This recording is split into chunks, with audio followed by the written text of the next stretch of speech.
Hello and welcome back to this tutorial series on how we can make a Python emailer as your very first Python program.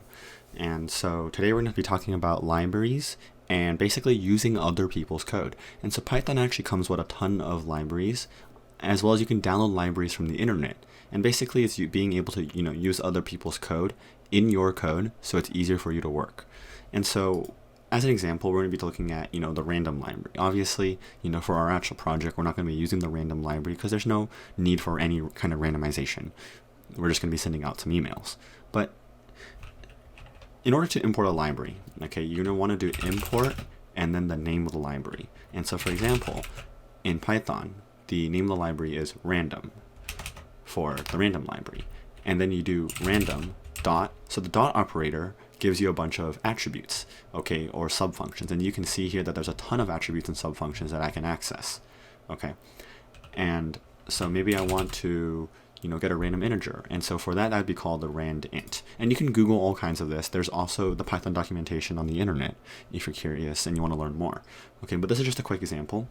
And so remember, this calls the rand int function, which is part of the random library.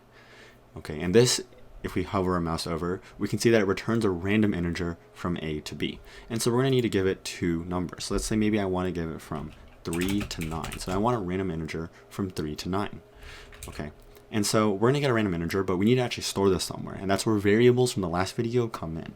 And so maybe we can say, my random integer equals, the random integer from 3 to 9. And then we can print it, my random integer. And so if we run it, we'll see we get 6. If I run it again, 7. And so the more times I run it, we'll see that we get different numbers every single time. And it's always between, 3 and 9. Oops, I typed something weird. Okay.